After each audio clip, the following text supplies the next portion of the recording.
आणि आता पाहणार आहोत सविस्तर विशेष। उद्धव ठाकरेंनी हिंगोलीच्या सभेत उपमुख्यमंत्री देवेंद्र फडणवीस आणि पंतप्रधान मोदींवर हल्लाबोल केलेला होता आणि त्यावर आता भाजपने जोरदार पलटवार केलाय। त्यामुळे उद्धव ठाकरे आणि भाजपतील राजकीय संघर्ष तीव्र झालाय।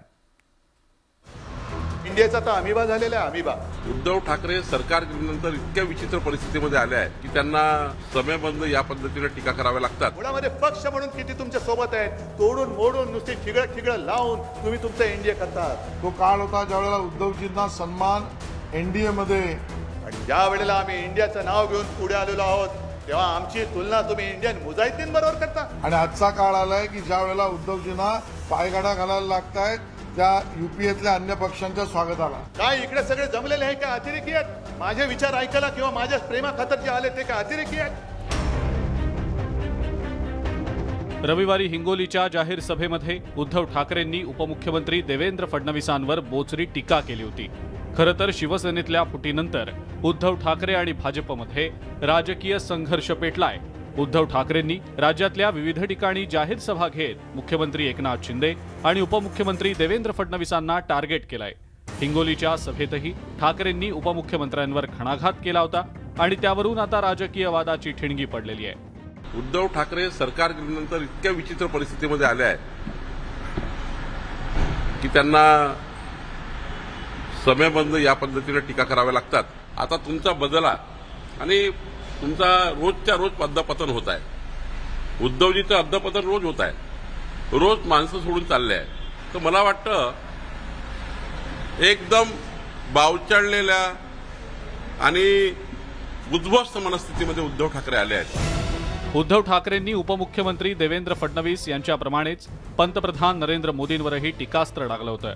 देशामध्ये काँग्रेसनं सगळ्या भाजप विरोधकांची इंडिया आघाडीच्या माध्यमातून मोड बांधलेली आहे। मुंबईत इंडिया आघाडीतली बैठक होऊ घातलेली आहे। तर काही दिवसांपूर्वी पंतप्रधान मोदींनी विरोधकांच्या इंडिया आघाडीची तुलना मुजाहिदीनशी केली होती आणि त्यावरून पंतप्रधान मोदी आणि एनडीएवर ठाकरेंनी शरसंधान साधलं होतं। इंडियाचा तर अमिबा झालेला आहे। अमिबा कोण किती हिंदुत्ववादी विचाराचे पक्ष, मुळामध्ये पक्ष म्हणून किती तुमच्या सोबत आहेत, तोडून मोडून नुसती ठिगळ लावून तुम्ही तुमचं एनडीए करतात।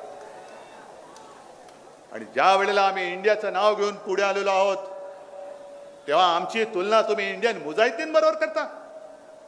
काय इकडे सगळे जमलेले आहे का अतिरेकी आहेत? उद्धव ठाकरेंची टीका भाजपच्या चांगलीच जिव्हारी लागलेली आहे।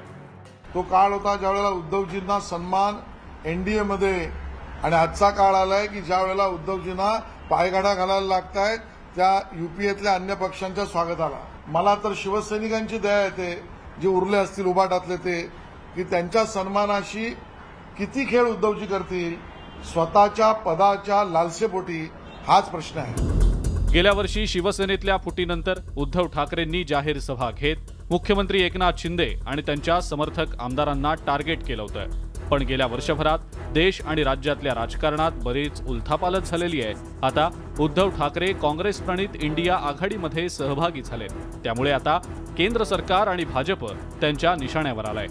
पुढचं वर्ष हे लोकसभा निवडणुकीचं वर्ष असल्यामुळे आगामी काळात हा संघर्ष आणखी तीव्र होणार आहे। Bureau report, news 18 Lokmat. शिवसेनेच्या मुखपत्रातून